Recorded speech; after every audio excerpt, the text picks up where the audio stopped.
Good morning student. आज हम लोग स्टार्ट करेंगे क्लास 9th के फिजिक्स का गुरुत्वाकर्षण चैप्टर का तीसरा लेक्चर, जो एक सीरीज के रूप में आपके सामने है।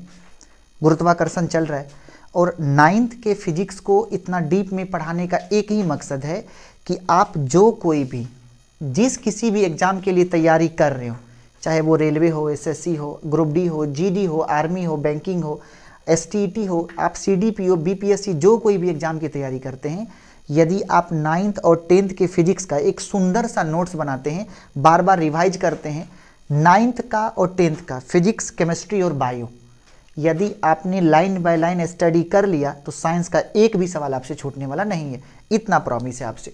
आइए आज हम स्टार्ट करेंगे गुरुत्वाकर्षण का तीसरा लेक्चर, जिसमें हम लोग डील करना चाहते हैं गुरुत्वीय त्वरण के बारे में। आज आपके सामने सबसे पहला टर्म आया गुरुत्वीय त्वरण, इसी को बोलते हैं ग्रेविटेशनल एक्सेलरेशन, इसी का नाम है ग्रेविटेशनल एक्सेलरेशन, इसी को बोलते हैं गुरुत्वीय त्वरण। और इसको आपने सुना होगा, इसको आप जी से डिनोट करते हैं, जी से। स्मॉल सर, एक था कैपिटल जी का नाम था सार्वत्रिक गुरुत्वाकर्षण नियतांक, जो कैवेंडिश के द्वारा दिया गया था और जिसका आविष्कार हुआ था टॉर्सनल एक्सपेरिमेंट के द्वारा, जहां तक याद होगा आपको जी। और जी का वैल्यू होता है 6.6 इंटू 10 के पावर -11 और इसका यूनिट होता है न्यूटन मीटर स्क्वायर पर kg square, newton metre square पर kg square, newton metre square पर केजी स्क्वायर। और ये एसआई यूनिट में है, लाइन बाय लाइन आप सुनेंगे, ये एसआई यूनिट में है। नेक्स्ट अब हम लोग आगे बढ़ेंगे, जी का वैल्यू एसआई में है, जरा सा हम आपको लेके चलते हैं आगे और बताते हैं जी का वैल्यू सीजीएस में। तो 6.6 10 के पावर -11, एक न्यूटन में 10 के पावर 5, 10 के पावर 5, एक न्यूटन में 10 के पावर 5 डाइन होता है, एक न्यूटन में 10 के पावर 5 डाइन। और एक मीटर में 100 सेंटीमीटर, तो 100 का स्क्वायर करेंगे तो 10 के पावर 4 सेंटीमीटर स्क्वायर। और नीचे 1 केजी में 1000 ग्राम, मतलब 10 के पावर 6 ग्राम स्क्वायर। इसको अगर हम लोग डील करेंगे तो जी का वैल्यू हो जाएगा 6.6 10 के पावर -11। अब गौर करिए, 5 4 9, 6 घट गया, 9 में से 6 घट गया 3, हो जाएगा डाइन सेंटीमीटर स्क्वायर पर ग्राम स्क्वायर। इसको अगर सॉल्व किया जाए तो जी का वैल्यू आ जाएगा 6.6 10 के पावर -11 + 3 -8 डाइन सेंटीमीटर स्क्वायर पर ग्राम स्क्वायर। सबसे पहले हम ये चाहते हैं आप लोगों से कि आप इसे याद करें, ये किस में है, ये सीजीएस यूनिट में है। जी का वैल्यू सीजीएस यूनिट में मतलब सेंटीमीटर ग्राम सेकेंड में क्या होगा, 6.6 10 के पावर -8 डाइन सेंटीमीटर स्क्वायर पर ग्राम स्क्वायर, 6.6 10 के पावर -8 डाइन सेंटीमीटर स्क्वायर पर ग्राम स्क्वायर। यहाँ देखिए जी का वैल्यू ये किस में, ये एसआई में है, 6.6 10 के पावर -11 न्यूटन मीटर स्क्वायर पर केजी स्क्वायर, किस में है, एसआई में। और ये किस में, सीजीएस में। चलिए हम डिस्कस क्या करने आए, डिस्कस करने आए गुरुत्वीय त्वरण। अब गुरुत्वीय त्वरण क्या है जरा ये समझिए। मान लेते हैं ये अर्थ है, मानना क्या है, ये अर्थ है और अर्थ के चारों ओर, जैसे आप देखेंगे कि हमने क्या कहा था कि न्यूटन का ये कहना था कि दुनिया का हर मास अपने अगल बगल के मास को अपनी ओर आकर्षित करती है। फिर सुनिए, दुनिया का हर मास अपने अगल बगल के मास को आकर्षित करती है। एक दिन हमने आपको समझाया कि हम लोग भी अर्थ को अट्रैक्ट करते हैं और अर्थ भी हम लोगों को अट्रैक्ट करती है। उसी दिन हमने आपको ये कहा था greater the mass greater the inertia, lower the mass lower the inertia. जिस वस्तु का मास अधिक होता है उसका इनर्शिया अधिक होता है, जिस वस्तु का मास कम होता है उसका इनर्शिया कम होता है। तो जिस वस्तु का मास अधिक होगा उसका इनर्शिया अधिक होगा और जिसका इनर्शिया अधिक होगा उसका मूवमेंट कम होगा। बात नंबर 1 आज का। इसीलिए अर्थ का मास हम लोगों की तुलना में कई करोड़ गुना अधिक है, जिस वजह से हम लोगों की तुलना में अर्थ का जो मूवमेंट है, मूवमेंट मतलब गति, जो गति है वो बहुत कम होता है और हम लोग फुर से गति में आ जाते हैं। इसीलिए जितना ताकत के साथ अर्थ हम सबको खींचती है उतना ही ताकत से हम लोग भी अर्थ को खींचते हैं, लेकिन हम लोगों का मास कम होने की वजह से हम लोगों के पास गति तुरंत आ जाती है। अब सुनेंगे, ये अर्थ है। अर्थ क्या करेगी, अपने आसपास के वस्तु को खींचती है। और एक बात सुनिए, पृथ्वी अपने आसपास के अपने आसपास के जहां तक के वस्तु को खींच पाती है। हम एक निवेदन करेंगे, मेरे हर लाइन को कॉपी में नोट करिए। अगर हम कोई भाषण दें उसको भी लिखना समझ के लिखिए। तो ये क्या है, ये पृथ्वी है। पृथ्वी क्या करेगी, अपने आसपास के वस्तु को अपनी तरफ अट्रैक्ट करेगी। तो ये जहां तक के क्षेत्र के वस्तु को, ये जहां तक के क्षेत्र के वस्तु को आकर्षित कर पाती है, ये जहां तक के क्षेत्र के वस्तु को आकर्षित कर पाती है, इसको बोलते हैं गुरुत्वाकर्षण क्षेत्र। इसी को बोलते हैं गुरुत्वाकर्षण क्षेत्र। क्या बोलते हैं इसको, इसी को बोलते हैं गुरुत्वाकर्षण क्षेत्र, अर्थात ग्रेविटेशनल फील्ड। इसी का नाम है ग्रेविटेशनल फील्ड, इसी का नाम है ग्रेविटेशनल फील्ड अर्थात गुरुत्वाकर्षण क्षेत्र। आप समझेंगे, हमने क्या कहा था कि अर्थ का, पृथ्वी का द्रव्यमान बड़का m लिखेंगे और किसी वस्तु का द्रव्यमान छोटा m लिखेंगे। तो अब क्या होगा, और इस दोनों के बीच का दूरी, इस दोनों के बीच का दूरी कुछ है, मान लेते हैं r है। तो ये अर्थ क्या करेगी, इन जितना भी वस्तु अगल बगल होगा, जितना भी वस्तु अगल बगल होगा, सबको ये क्या करेगी, अपनी तरफ अट्रैक्ट करेगी। किस बल से, F4 से। अब आपको एक बात समझाते हैं, ये सब F बल से सभी वस्तु को अपने अगल बगल अपने तरफ खींच रही है। और एक क्वेश्चन आपसे पूछेगा कि गुरुत्वीय बल का दिशा किधर होता है, गुरुत्वीय बल का दिशा किधर होता है। ऑप्शन ए डाउनवर्ड मतलब नीचे की तरफ, ऑप्शन बी ऊपर की तरफ, ऑप्शन बी सी दाएं की तरफ, ऑप्शन डी पृथ्वी के केंद्र की तरफ। देखिएगा सर, सबसे पहली बात डाउनवर्ड नहीं बोलना है, डाउनवर्ड नहीं बोलना है। इसीलिए डाउनवर्ड नहीं बोलना है, मान लेते हैं कि ये एक अर्थ है जो हम हाथ से दिखा रहे हैं, इसके लिए ये ऊपर है लेकिन ये नीचे है। लेकिन जो व्यक्ति यहाँ बैठा है उसके लिए ऊपर इधर है, नीचे इधर है। लेकिन जो व्यक्ति यहाँ बैठा है उसके लिए ऊपर नीचे है। ये बात नहीं आया होगा समझ में, समझ में आएगा, रिपीट करिए दिमाग में, ठीक है। तो ऊपर नीचे यहाँ नहीं बोलना है, यहाँ बोलना है towards the centre of the अर्थ।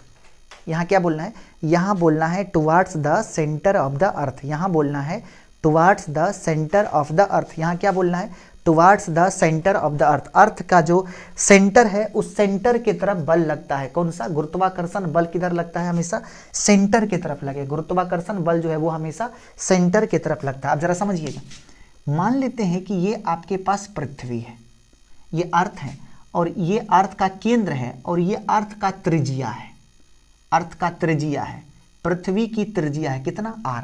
हम लोग कहाँ खड़े हैं, पृथ्वी पर। तो हम लोग, ये पृथ्वी का द्रव्यमान हो गया m और यहाँ पे जो हम लोग बैठे हैं उसका मास है छोटा m। तो क्या होगा, दोनों एक दूसरे को अट्रैक्ट करेगा, दोनों एक मतलब क्या, हम पृथ्वी को खींचेंगे, पृथ्वी हमको खींचेगी। किस बल से, F बराबर G capital M small m by R square. G capital M small m by R square कितना आ गया, G capital M small m by R square. अब जरा समझेंगे सर, F इक्वल टू क्या होता है, F इक्वल टू आपने पढ़ा था बचपन में m into a. F equal to होता है द्रव्यमान गुना त्वरण इक्वल टू बड़का G अर्थ का मास, वस्तु का मास बटा पृथ्वी की त्रिज्या का वर्ग। अब देखेंगे द्रव्यमान किसका, द्रव्यमान किसका लेंगे, द्रव्यमान लेंगे वस्तु का। द्रव्यमान किसका लीजिएगा, वस्तु का। यही वस्तु है ना, ये वस्तु है और ये क्या है, ये हमारी धरती मैया है, पृथ्वी है। तो वस्तु के द्रव्यमान की जगह पे m। अब देखेंगे त्वरण लेंगे, त्वरण कौन सा त्वरण, जिस त्वरण से पृथ्वी किसी वस्तु को खींच रही है और उसी त्वरण का नाम है गुरुत्वीय त्वरण। सूचित किससे करते हैं, छोटा g से। तो यहाँ पे लिखेंगे छोटा g। बड़का जी के बारे में समझा दिए, ये गुरुत्वाकर्षण नियतांक है लेकिन ये गुरुत्वीय त्वरण है, ये कांस्टेंट है और ये क्या है, त्वरण है। जिस बल से, जिस त्वरण से पृथ्वी किसी वस्तु को अपने केंद्र की ओर खींचती है उसी त्वरण का नाम है गुरुत्वीय त्वरण। इसका मात्रक होता है, बड़का जी का मात्रक होगा न्यूटन मीटर स्क्वायर पर केजी स्क्वायर या डाइन सेंटीमीटर स्क्वायर पर ग्राम स्क्वायर, लेकिन छोटा जी का मात्रक होता है मीटर पर सेकेंड स्क्वायर। तो ये m into G equal to G capital M small m by R square. गौर करेंगे, ये m के साथ m कैंसिल, m के साथ m कैंसिल, तो g इक्वल टू क्या हो गया, capital G capital M by R square. गौर करेंगे सर, आप गौर करेंगे इसमें सब के सब कांस्टेंट, ये बहुत इंपॉर्टेंट है, बहुत इंपॉर्टेंट। कैपिटल जी मतलब कांस्टेंट गुरुत्वाकर्षण यूनिवर्सल ग्रेविटेशनल कांस्टेंट मतलब सार्वत्रिक गुरुत्वाकर्षण नियतांक, पृथ्वी का द्रव्यमान कांस्टेंट 6 × 10⁻24 और आर कितना है, आर है पृथ्वी की त्रिज्या 6400 किलोमीटर, उसका स्क्वायर करेंगे तो जी जो होता है ये पृथ्वी के सतह पर जी का जो मान है, अगर सारा वैल्यू हम लोग पुट करें इसमें तो जी का मान गौर करेंगे, जी बराबर क्या पढ़ा है, कैपिटल जी कैपिटल m/r², कभी नहीं भूलेंगे आप इसको। और इसका यूनिट क्या बनेगा, तो यूनिट बनेगा मीटर पर सेकेंड स्क्वायर। गौर करिएगा g इक्वल टू जी का वैल्यू 6.6 10⁻11, m का वैल्यू 6 × 10⁻24, यहाँ पे 6400 किलोमीटर, 6400 किलोमीटर 1000 से गुना कर देंगे तो मीटर, इसका होल स्क्वायर, ये आ गया मीटर पर सेकेंड स्क्वायर। जी का वैल्यू हो गया 6.6 इंटू 10⁻11 इंटू 6 इंटू 10⁻24 बाई 6400 गुना 1000 का होल स्क्वायर मीटर पर सेकेंड स्क्वायर। गौर करेंगे आगे g इक्वल टू हो गया, अगर आप इसको सॉल्व करेंगे, इस पूरे को आप सॉल्व करेंगे तो ये अगर इसको सॉल्व करेंगे मैथमेटिकली हम लोग तो हमको g का वैल्यू आएगा 9.8 मीटर पर सेकेंड स्क्वायर, और हम लोग न्यूमेरिकल में यूज करते हैं लगभग 10 मीटर पर सेकेंड स्क्वायर। ये g का मान कहाँ का है, ये g का मान कहाँ का है, ये g का मान गुरुत्वीय त्वरण का मान है। जब हम लोग इस रिलेशन को पूरा सॉल्व करेंगे तो क्या मिलेगा, g का मान 9.8 मीटर पर सेकेंड स्क्वायर, या उसको हम लोग कैलकुलेशन के व्यू से कितना लेते हैं 10 मीटर पर सेकेंड स्क्वायर। दूसरी बात, ये गुरुत्वीय त्वरण का मान है, कहाँ पे है, तो ये पृथ्वी के सतह पर है। ये बात सबसे इंपॉर्टेंट है, ये कहाँ पे है, तो पृथ्वी के सतह पे है। कितना 9.8 या 10 मीटर पर सेकेंड स्क्वायर। क्या बोल रहा है, जी का वैल्यू 9.8 मीटर पर सेकेंड स्क्वायर या फिर 10 मीटर पर सेकेंड स्क्वायर, कहाँ पे, पृथ्वी की सतह पे। यहाँ तक ओके, यहाँ तक में आप जल्दी से सारा नोट्स बनाएंगे, तब तक हम बोर्ड साफ करते हैं। क्विकली एक नज़र आप बोर्ड को देखिए, एकदम क्विकली। अब सवाल ये उठा कि अर्थ के सरफेस पर जी का मान कितना, 10 मीटर पर सेकेंड स्क्वायर। अब मेन बात ये होगी आपके सामने कि अगर हम पृथ्वी से ऊपर उठते हैं या पृथ्वी के अंदर जाते हैं, समझिएगा, पृथ्वी पर ऊपर उठते हैं या पृथ्वी के नीचे जाते हैं। यदि आप पृथ्वी पर ऊपर उठते हो मतलब उसको बोलते हैं एल्टीट्यूड के साथ ऊपर जाना, अकॉर्डिंग टू एल्टीट्यूड। अगर हम लोग पृथ्वी की सतह से ऊपर जाते हैं, सुन लेंगे, जी का मान घटता जाता है, घटता जाता है, घटता जाता है, और एक समय ऐसा आता है 1600 किलोमीटर की दूरी पर, 1600 किलोमीटर की दूरी पर, 1600 या 3200 किलोमीटर पर जाकर के जी का मान 1600 पे फिर घटते घटते फिर 3200 पे घटते घटते जाकर के जीरो हो जाता है। मतलब पृथ्वी के सतह पर जी का मान अधिकतम, पृथ्वी के सतह पर जी का मान अधिकतम कितना, 9.8 या 10 मीटर पर सेकेंड स्क्वायर। और एक बात, यदि ऑप्शन में आपके मन में ये आता होगा कि ऑप्शन में क्या होगा, 9.8 होगा या 10 होगा। सबसे पहली बात आप ये जान लीजिए कि 9.8 और 10 दोनों एक साथ नहीं होगा। अगर होगा तो आप 110% 9.8 की तरफ मारेंगे, क्योंकि ये ज़्यादा एक्चुअल है 10 की तुलना में, वो ज़्यादा एग्जैक्ट है। तो पृथ्वी पर जी का मान कहाँ अधिकतम होता है, कहाँ पे होगा, तो पृथ्वी पर अधिकतम कहाँ पे होता है, पृथ्वी के सतह पर।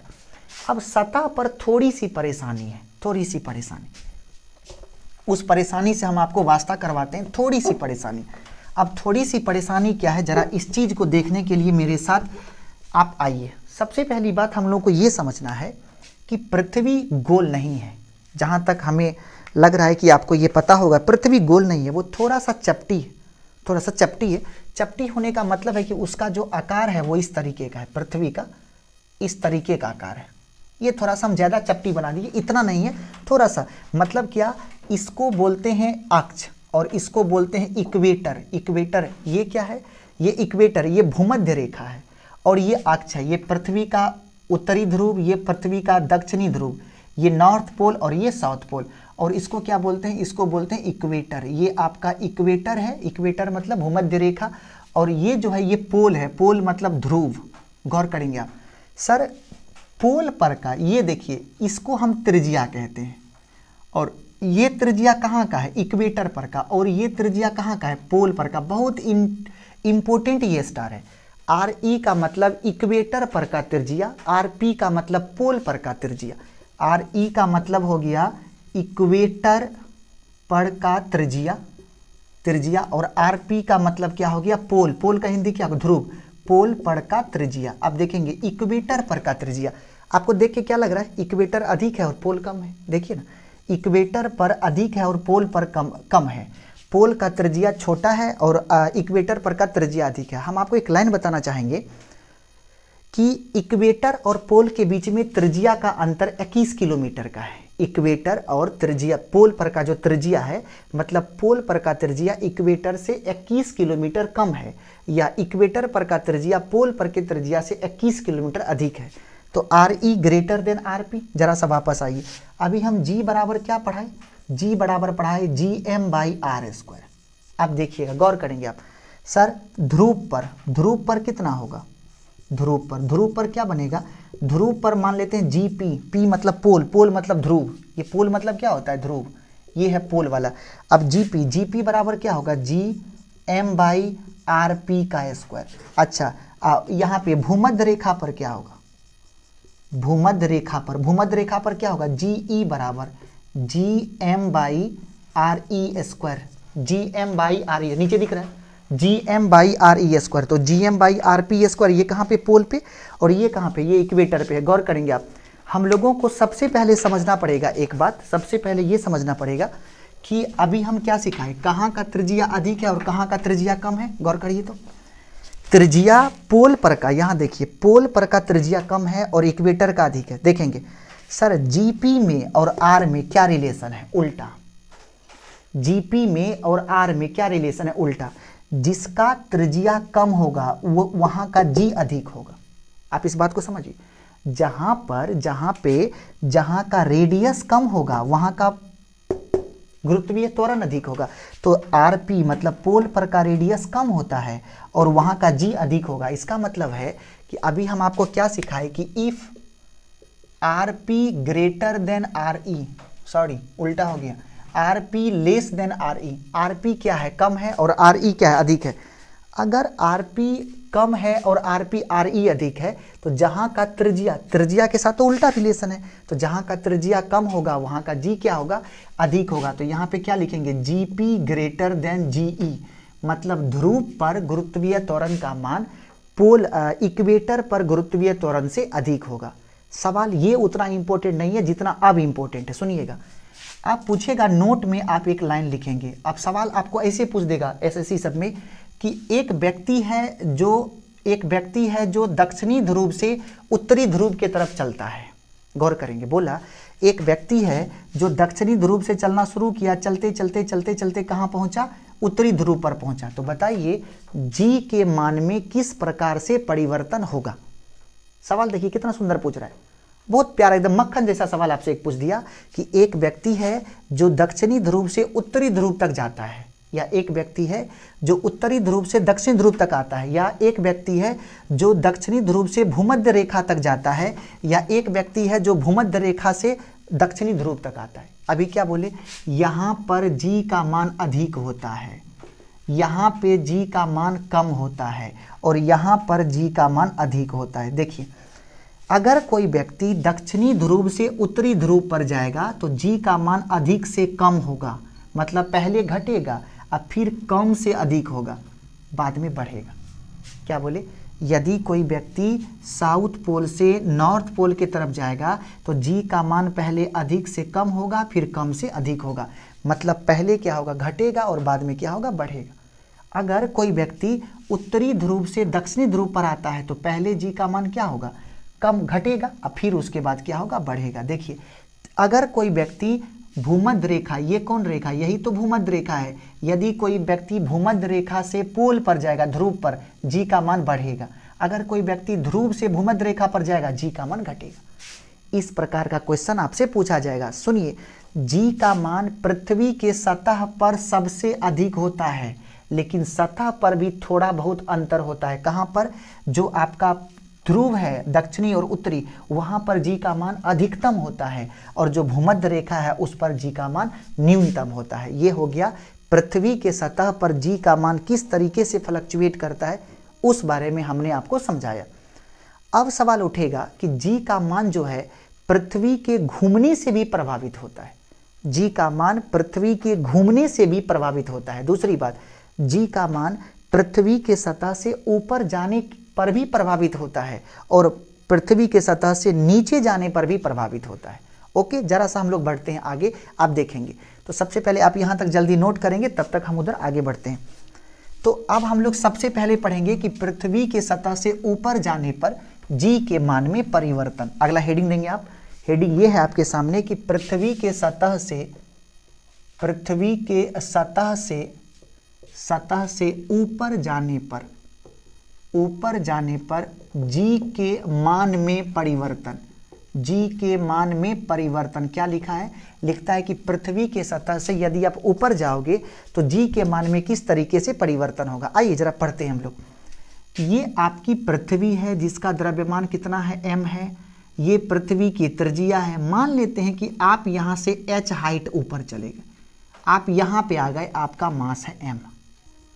गौर करिएगा, आप क्या हुआ, पृथ्वी की सतह से कितना ऊंचाई पर चले गए? h height. वो आपको दिया रहेगा कि आप 10 किलोमीटर 20 किलोमीटर कितना ऊपर में।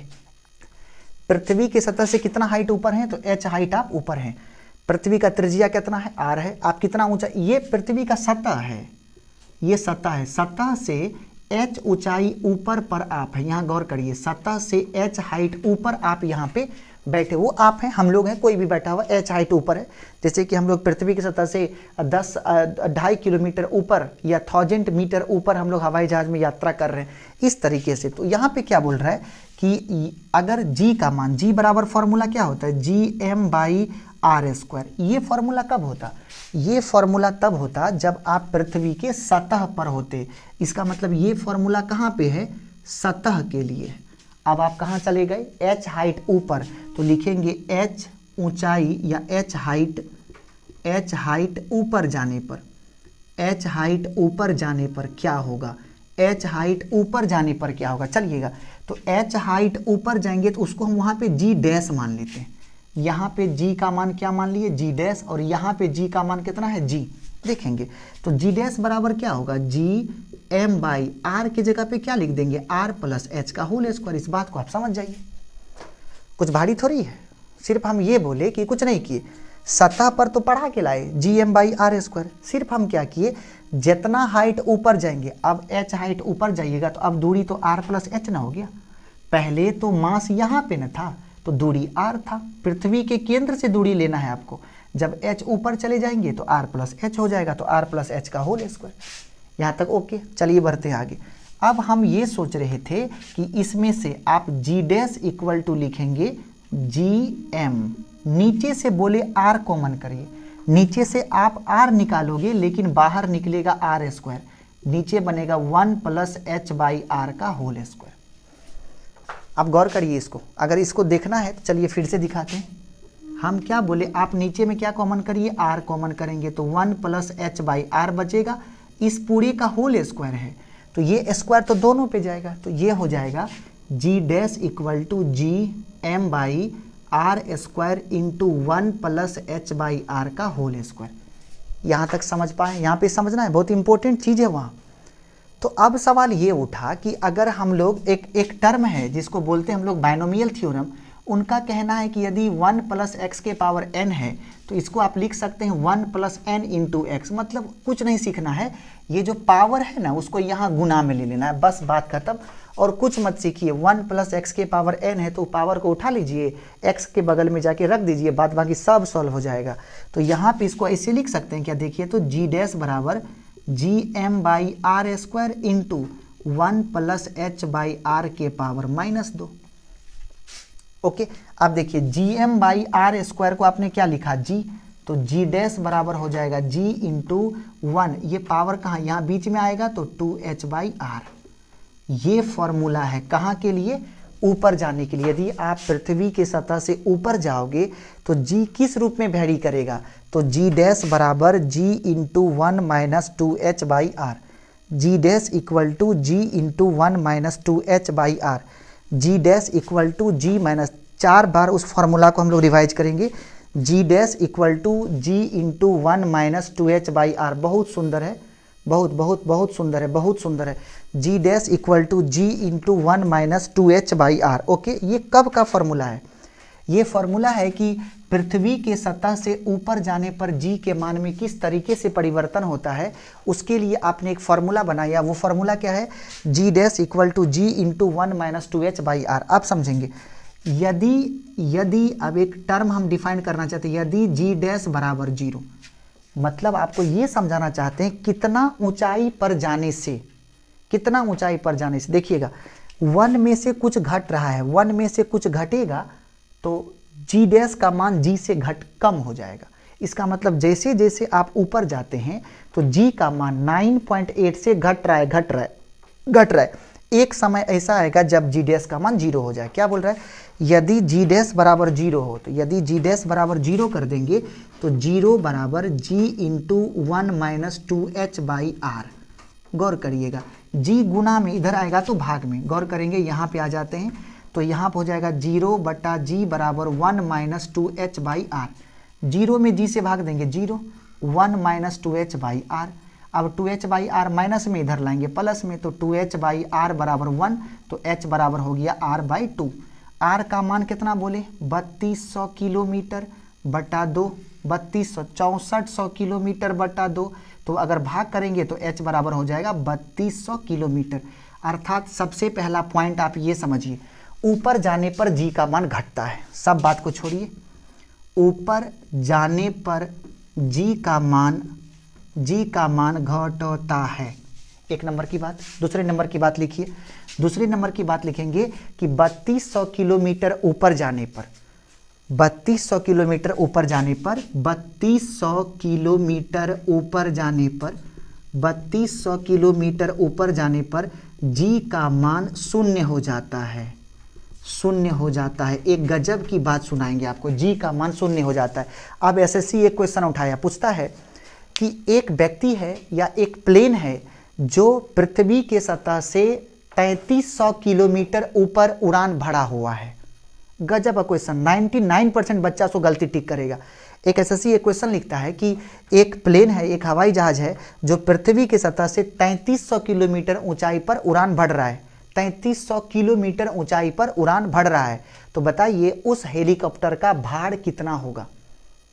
सवाल है, बताइए उस हेलीकॉप्टर का भार कितना होगा। Option A m into g, option B m into g by 2, option C 0, option D none of these. ठीक, क्या आपसे क्या पूछा कि एक हवाई जहाज है जो पृथ्वी के सतह से 3300 किलोमीटर ऊपर, 3300 किलोमीटर की ऊंचाई पर उड़ान भर रहा है, तो बताइए उसका मास कितना होगा। सबसे पहली बात मेरे प्यारे भाइयों, छोटी छोटी बहनों, आपको ये जानना पड़ेगा कि 3300 किलोमीटर पर जी का मान कितना होता है। 3200 पर कितना हो गया, 3200 पर 0, तो 3200 के ऊपर हर जगह क्या है, हर जगह 0। अगर 3200 के ऊपर हर जगह 0, इसका मतलब 3300 पे जी कितना होगा, 0। तो इसका मतलब फोर्स बराबर फॉर्मूला क्या सीखा है, भार। ये रियल में फोर्स नहीं है डियर, ये भार है। भार बराबर क्या लिखेंगे, m इंटू जी। m बदलता नहीं है। आपका मास दुनिया के किसी भी कोने में जरत्ती भर भी चेंज होने वाला नहीं है। आप दिमाग में सेट करो, जी का मान कितना हो गया, 0, तो वस्तु का भार क्या होगा, वस्तु का भार हो गया 0। और इसी को बोलते हैं भारहीनता, इसी को बोलते हैं भारहीनता, मतलब वेटलेसनेस। इसी को आप क्या बोलते हैं, इसी को बोलते हैं भारहीनता, मतलब वेटलेसनेस। इसी का नाम क्या है, भारहीनता। तो हम लोग क्या बोले कि अगर कोई व्यक्ति पृथ्वी की सतह से 3300 मीटर ऊंचाई पर होगा तो जी का मान कितना हो जाएगा, 0 हो जाएगा। अब एक सवाल पूछेगा कि यदि, एक क्वेश्चन है, यदि पृथ्वी के सतह पर गुरुत्वीय त्वरण, सुन के लिखेंगे, गुरुत्वीय त्वरण का मान जी हो तो 1600 किलोमीटर की ऊंचाई पर जी डैश का मान बतावें, जी डैश का मान बतावें। चलिए आपसे क्या पूछा, जी फॉर्मूला क्या है, 1600 किलोमीटर ऊंचाई पर, मतलब ऊपर जाने पर जी डैश का फॉर्मूला क्या है, G into 1 minus 2h by R. गौर करेंगे तो जी डैश इक्वल टू, पृथ्वी के सतह पर जी का मान जी है तो जी ले लेंगे, 1 माइनस 2 गुना h कितना 1600, तो ये हो जाएगा 1600 बटा में कितना हो गया, r के जगह पे 6400, 16 दूना 32 दूना 64, अर्थात ये हो जाएगा जी डैश बराबर जी इंटू 1 माइनस 1/2 कितना हो गया, एक में से आधा घट जाएगा तो ये हो जाएगा g/2 मीटर पर सेकेंड स्क्वायर। इसका मतलब है कि 1600 देखेंगे, पृथ्वी के सतह पर मैक्सिमम 9.8, पृथ्वी के सतह से 1600 किलोमीटर ऊपर 9g/2 मतलब 9.8/2, 2 चौका 8, 2 नमा 18, 4.9 मीटर पर सेकेंड स्क्वायर। देखिए पृथ्वी के सतह पर कितना 9.8, पृथ्वी की सतह से 1600 किलोमीटर ऊपर 4.9 और 3200 किलोमीटर पर कितना 0। इसका मतलब पृथ्वी की सतह से जैसे जैसे आप ऊपर जाते हैं जी का मान क्या होगा, घटता चला जाएगा और 3200 किलोमीटर की ऊंचाई पर जब पहुंचेंगे तो वहां जी का मान 0 हो जाएगा। ओके, नेक्स्ट हम लोग आगे बढ़ेंगे। क्विकली आप नोट करके हमको 1 सेकंड में बोल दीजिए। अब पृथ्वी की सतह के ऊपर लेके गए, पृथ्वी के सतह पर ध्रुव से हम लोग भूमध्य रेखा पर लेके गए, भूमध्य रेखा से फिर ध्रुव पर लेके गए, उत्तरी से दक्षिणी, दक्षिणी से उत्तरी, बहुत सारा सवाल हम लोग डिस्कस किए। दूसरा पॉइंट आप देंगे, दूसरा पॉइंट लिखता है कि यह पृथ्वी के सतह से नीचे जाने पर जी का मान, पृथ्वी के सतह से नीचे जाने पर जी का मान में किस तरीके से परिवर्तन आएगा। यहाँ पे 2-3 नोट बोलेंगे, जहर जैसा नोट होगा, जरा चेक करिएगा। देखेंगे ये पृथ्वी है, ये केंद्र है और ये आर है। आज ये पृथ्वी का द्रव्यमान कितना हो गया m, तो पृथ्वी के सतह पे g का मान कितना होता है g m/r²। लेकिन आज आप कहाँ गए, h हाइट नीचे चले गए, h हाइट नीचे, इसका मतलब आप यहाँ पे थे, यहाँ आ गए, तो आपको जब आप नीचे आ गए तो इतना ही मास आपको खींचेगी। यहाँ अगर ध्यान नहीं देंगे तो आपको समझ में बहुत कम आएगा, प्लीज निवेदन है ध्यान दें। पूरा पृथ्वी का द्रव्यमान m है और इस m की वजह से g बराबर gm/r², कहाँ पे, सतह पर। कहानी में ट्विस्ट आ गया, वस्तु अंदर गड्ढा खोद के कितना h हाइट नीचे चला गया, मान लेते यहाँ पे g का वैल्यू g डैश। अगर g का वैल्यू g डैश है तो यहाँ पे कैसे लिखा जाए, समझिए सर। जब कोई भी वस्तु नीचे एंटर करता है, जब कोई भी वस्तु नीचे एंटर करेगा तो पहले जितना मास, जब आप यहाँ रहोगे तो ये टोटल मास आपको खींच रही थी, जब आप अंदर आओगे तो इतना मास खींचेगी, और अंदर आओगे इतना मास खींचेगी, और अंदर आओगे और कम मास खींचेगी। जब आप केंद्र पर आ जाओगे तो केंद्र पर मास कितना है 0, आप पर मास का लगने वाला अट्रैक्शन 0 हो जाएगा। बात समझिए, इसका मतलब है कि जब पृथ्वी का वॉल्यूम इतना बड़ा है, आयतन इतना है, गौर करिए, तो ये पूरा मास आपको खींच रही है। लेकिन जब आप नीचे जाएंगे तो कितना मास खींचेगी, m डैश, यहाँ पे लिखे हैं m डैश। m डैश कितना का मास है, इतना का मास है, ये मास है जहाँ पेन चला रहे हैं। m कितना का मास है, ये टोटल का मास है जहाँ पेन चला रहे हैं। तो इसका मतलब g डैश का वैल्यू क्या होगा, इसका मतलब g डैश कितना होगा, g डैश होगा gm'/r-h²। पता नहीं आप समझ रहे हैं कि नहीं। अगर आप समझ रहे हैं तो हाँ बोलेंगे और हमें बताएंगे कि आपने समझा। अगर थोड़ा भी डाउट लगेगा आप तुरंत हमसे कांटेक्ट करेंगे, एकदम तुरंत, तो r-h², क्योंकि हम तो इतना ही न लेंगे, ये पूरा r है, उसमें से इतना घट गया तो ये कितना बचा r-h, वही r-h² है। चलिए आगे, तो g डैश इक्वल टू होगा g/r-h²। अब टेंशन है कि m डैश कितना होगा। चलिए m डैश कैलकुलेशन यहाँ करते हैं, यहाँ इस डब्बे में हम आपको m डैश कैलकुलेट करके देते हैं। देखिए सर 4/3 पाई बड़का r³ आयतन में कितना मास है, m मास है, तो इकाई आयतन में कितना मास होगा सर, ये होगा m/4/3 पाई r³। लेकिन आज कितना आयतन है सर, आज है 4/3 पाई r-h²। इसमें कितना द्रव्यमान होगा सर, m/4/3 पाई r³ इंटू 4/3 पाई r-h²। ये जो मास है ना सर, इसी को बोलते हैं m डैश। कितना हो गया, m/4/3 पाई, 4/3 पाई कट गया तो क्या हो गया, m/r³ into r minus h के पावर 3। इस पूरे मास को आप यहाँ रख दें तो कितना आ गया, m/r³ आ गया इंटू r माइनस h के पावर 3 बट्टा में r माइनस h के पावर 2। चलिए सर देखिए बढ़िया से, ये यहाँ पे 2 पावर, यहाँ 3 पावर, 2 के साथ 2 कट गया, यहाँ 1 बच जाएगा। तो g dash equal to g m/r³ into r minus h। हम सोचे gm के नीचे में 2 ठो r आप दे दो तो ये क्या बनेगा, g dash equal to gm/r² into r minus h/r। ये समझिए, r को दोनों तरफ अलग अलग कर दीजिए तो g डैश इक्वल टू, इसको क्या बोलेंगे, इसको g बोलेंगे, इंटू r से अलग अलग करेंगे तो 1 माइनस h/r।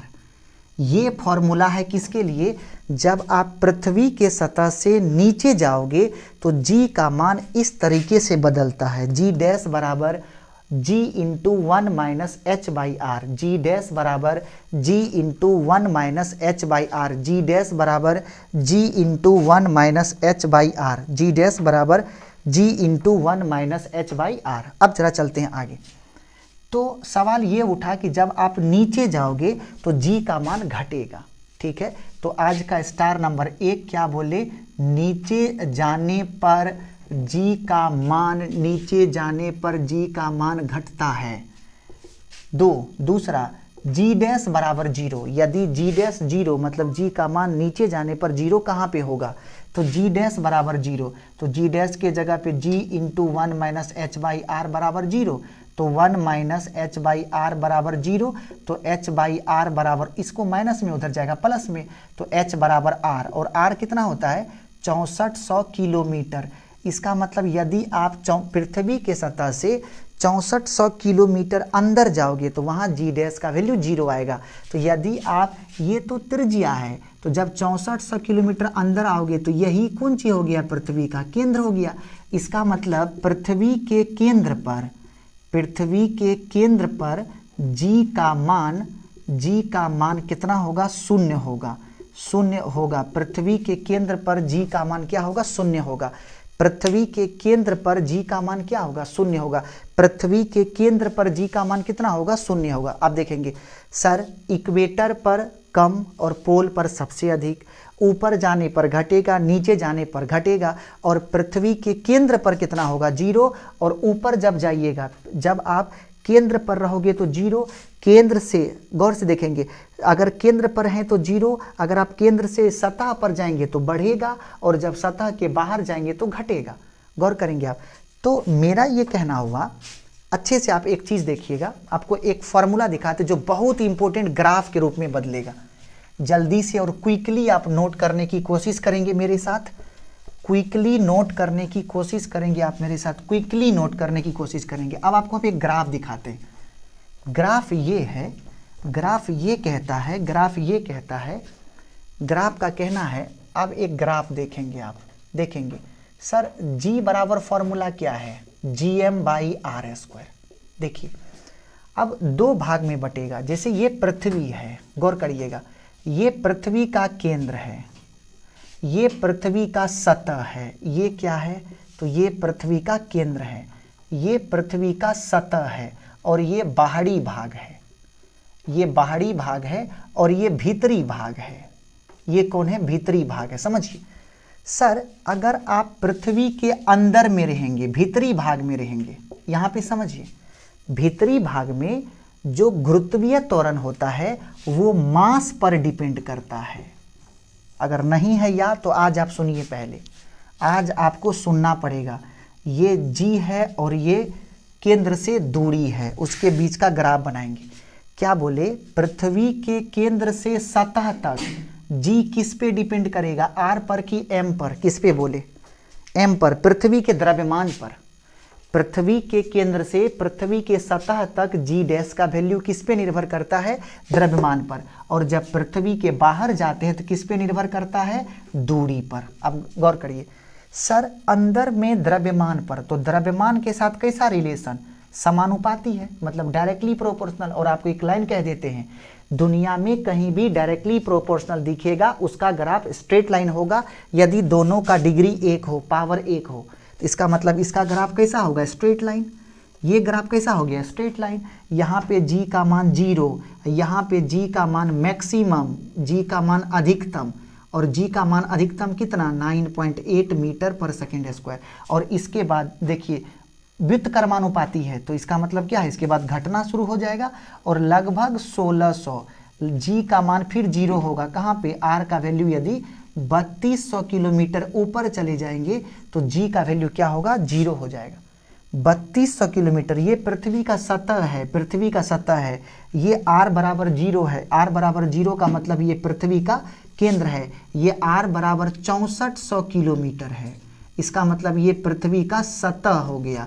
और यहाँ से 3200 आगे जोड़ दीजिए, 3200 आगे जोड़ देंगे तो 4 2 6, 6 3 9, r बराबर कितना हो जाएगा? 9600 किलोमीटर ऊपर, केंद्र से 9600 किलोमीटर ऊपर और सतह से 3200 किलोमीटर ऊपर अगर आप जाओगे तो वहाँ पे g का मान 0 हो जाएगा। तो ये पूरे पृथ्वी पर g किस रूप में वैरी करेगा उसका ये एक नमूना के रूप में आपके सामने ग्राफ है। और हम आप सबसे निवेदन करते हैं, फिर से जो 9th में पढ़ते हैं वो तो है ही, जो आगे जिस भी कंपटीशन की तैयारी करते हैं लाइन बाय लाइन साइंस को पढ़िए और ज़िंदगी भर आपके साथ में साइंस रहेगा।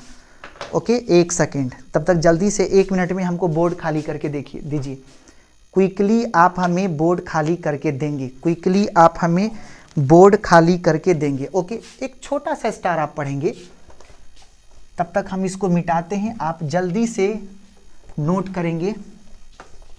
देखेंगे, एक छोटा सा स्टार पढ़ेंगे, लिफ्ट में किसी वस्तु का भार।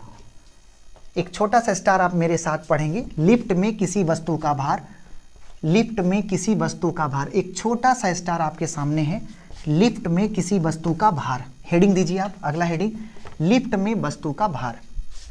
अगला हेडिंग है आपके पास लिफ्ट में वस्तु का भार, लिफ्ट में वस्तु का भार, लिफ्ट में वस्तु का भार। देखेंगे सबसे पहली बात, लिफ्ट में हम लोग जो वस्तु के भार को देखते हैं, वस्तु सबसे पहले लिफ्ट के गति को समझिए। लिफ्ट 2-3 तरीका से जा सकती है, या तो त्वरण में ऊपर, या तो त्वरण में नीचे, या तो कांस्टेंट वेलोसिटी से मूव, मतलब नियत गति से, समान वेग से मूव करती है।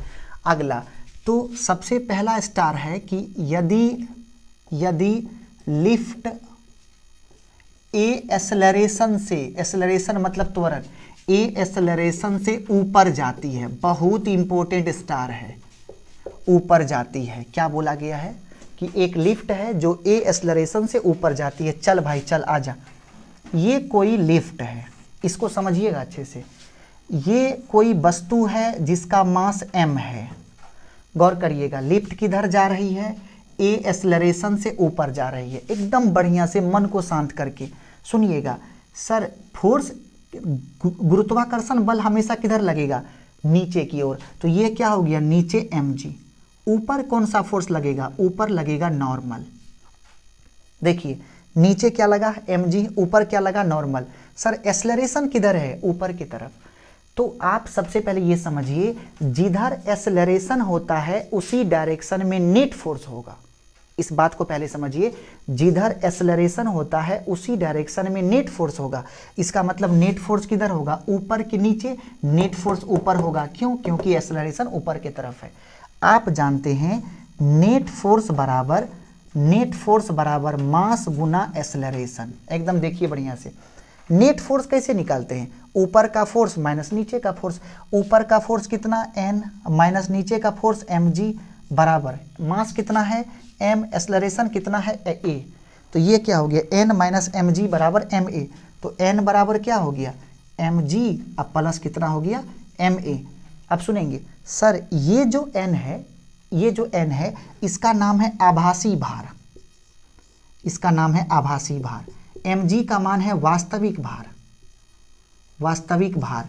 और ये जो ma है इसका नाम है भार में वृद्धि, भार में वृद्धि। पहले आप ये समझिए, इसका मतलब यदि कोई वस्तु, यदि कोई लिफ्ट a त्वरण से ऊपर जाती है तो उसका जो वास्तविक भार कितना होता है mg हमेशा, उसमें कुछ जुट गया, देखिए कुछ जुट गया, इसका मतलब उसका भार बढ़ गया।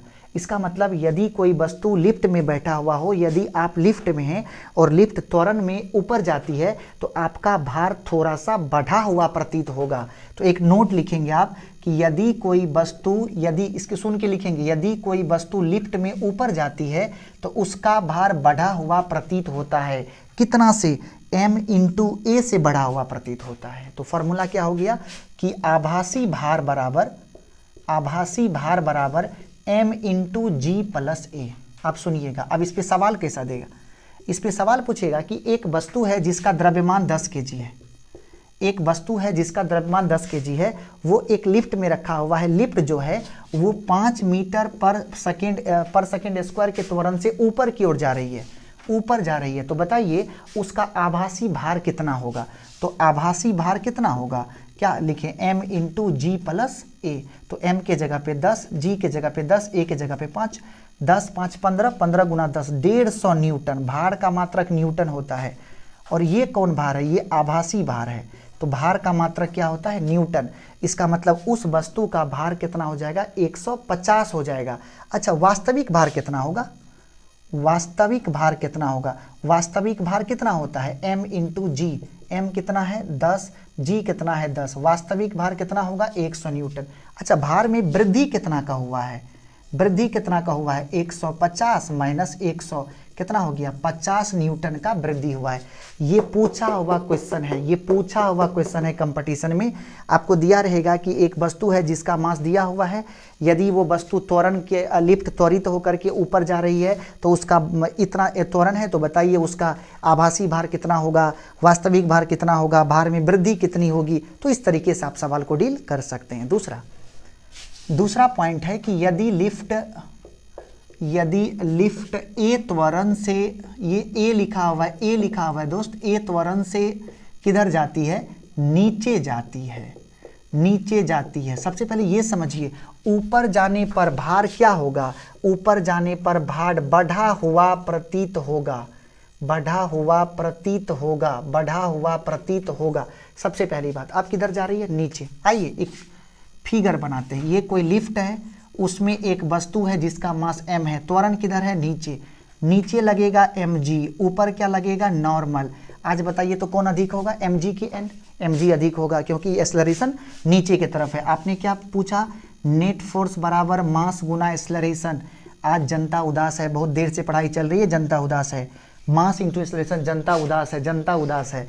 जी हम सबको इतना ना मच्छर काट रहा है, जनता उदास है। हंसिए मत, ए चुप। हाँ, एकदम एग्जैक्ट, अच्छे बच्चे हैं आप। हमारे सामने कुछ जनता बैठी है और जनता उदास है जी। तो नेट फोर्स, बेटे स्त्रीलिंग पुल्लिंग की बात कीजिएगा, ओके। तो नेट फोर्स बराबर क्या लिखिएगा, mg minus n equal to m into a. Okay, हमको किसका वैल्यू चाहिए, नॉर्मल का, क्योंकि नॉर्मल आभासी भार है। तो यहाँ से हम सोचे क्या, माइनस n को इधर कर लीजिए, ma को इधर कर लीजिए, कार्य w। तो बोलना रहे हो कि नहीं, हाँ सर। तो यहाँ पे n बराबर क्या होगा, mg या माइनस ma। तो ये n क्या है, n आभासी भार, और mg क्या है, वास्तविक भार। कितना, तो वायु भार पड़ेगा इसको। अब माइनस ये क्या है, ये है वृद्धि नहीं है, ये कमी है। तो सबसे पहली बात ये समझाना चाहते हैं, यदि आपकी लिफ्ट, भगवान करे लिफ्ट आप ही की हो, हम लोग घर में तो है नहीं, तो यदि लिफ्ट आपकी है और वो लिफ्ट नीचे जा रही है तो आपका भार थोड़ा सा घटा हुआ प्रतीत होगा, थोड़ा सा घटा हुआ। कितना, n बराबर हो जाएगा m इंटू जी माइनस ए। ये है फॉर्मूला। n आभासी भार है, m वस्तु का मास है, g गुरुत्वीय त्वरण है, a लिफ्ट का त्वरण है। ओके, तो n बराबर m इंटू जी माइनस ए। सवाल क्या पूछेगा, सेम टू सेम। यहीं पे अगर नीचे जाता तो m का वैल्यू यहाँ 10 रखते, 10 में से 5 घटा, 10 में से 5 गया, 5 बचा, 10 × 50, मतलब आभासी भार कितना हो गया, 50। वास्तविक भार कितना है, 100। तो भार में कितना कमी हो गया, 50 न्यूटन का। तो सेम तरीके का सवाल आएगा, लेकिन आपको ये फॉर्मूला याद रखनी है, n बराबर m इंटू जी माइनस ए। ये कब लगाइएगा? तो जब कोई भी लिफ्ट a त्वरण से नीचे जाएगी। और ये कब लगाएंगे? ये जो फॉर्मूला हम लोग पढ़े ये वाला, ये तब लगाएंगे जब a त्वरण से ऊपर जाएगी। तो यहाँ पे क्या है कि आभासी भार बराबर m इंटू जी माइनस ए। और ये कब लगेगा? जब कोई भी लिफ्ट a त्वरण से नीचे की तरफ जाती है तो उसका भार क्या होता है? तो जब कोई भी लिफ्ट a त्वरण से नीचे जाती है तब वस्तु का भार कैसा? घटा हुआ प्रतीत होता है। घटता उठता नहीं है, ये प्रतीत होता है सर। आप ये ना लिख दें कि घट जाता है, घट उठ नहीं जाता है। आप ये ना लिख दें कि बढ़ जाता है, बढ़ा हुआ प्रतीत होता है। इस बात पे आप जोर दें, बढ़ा हुआ प्रतीत होता है। ओके, तीसरे पॉइंट को आप डील करेंगे। यदि लिफ्ट समान बेग से गति करता है। समान बेग का मतलब समरूप, समान बेग से गति करता है, मतलब समरूप बेग से गति करता है, तब क्या होगा? तो यदि लिफ्ट समरूप बेग से गति करेगा तो अगर किसी वस्तु का वेग अगर समरूप है, आप ये समझिए, नीचे लगेगा mg, ऊपर लगेगा नॉर्मल। अगर वेग समरूप है, चाहे नीचे हो कि ऊपर हो, एक्सेलरेशन 0 होगा। हम ये बात आपके दिमाग में बैठाना चाहते हैं। वस्तु लिफ्ट का मोशन ऊपर हो या लिफ्ट का मोशन नीचे हो, अगर उसका वेग समरूप वेग से है तो उसका एक्सेलरेशन 0 होगा। क्योंकि समरूप वेग का मतलब होता है कि आपके वेग में किसी प्रकार का कोई परिवर्तन नहीं है, तो आपका एक्सेलरेशन कितना हो गया? 0। फिर से वही फॉर्मूला, नेट फोर्स बराबर मास गुना एक्सेलरेशन। नेट फोर्स कितना होगा? n माइनस एम जी बराबर m गुना 0। एक्सेलरेशन तो 0 है, इसका मतलब n बराबर mg। n क्या है? n है आभासी भार। और mg क्या है? mg है वास्तविक भार। तो हम ये कहना चाहते हैं कि यदि लिफ्ट समरूप वेग से ऊपर या नीचे गमन करती है, लाइन बाय लाइन मेरा मुंह से निकला हुआ लिखेंगे आप। यदि कोई लिफ्ट समरूप वेग से मतलब बिना त्वरण का ऊपर या नीचे गमन करती है तो उसके भार में कोई परिवर्तन नहीं होता है।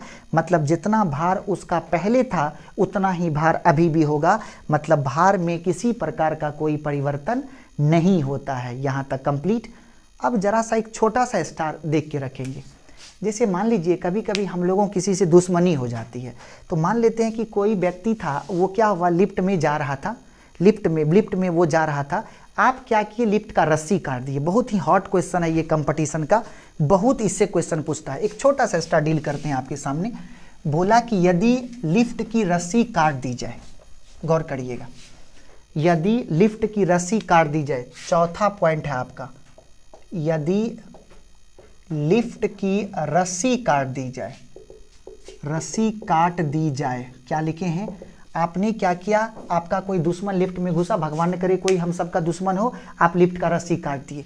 जैसे ही आप, ये लिफ्ट की रस्सी है, ये लिफ्ट है, जैसे इसमें कोई व्यक्ति बैठा हुआ जिसका मास m है, तो नीचे कौन सा फोर्स? mg, ऊपर कौन सा फोर्स? नॉर्मल।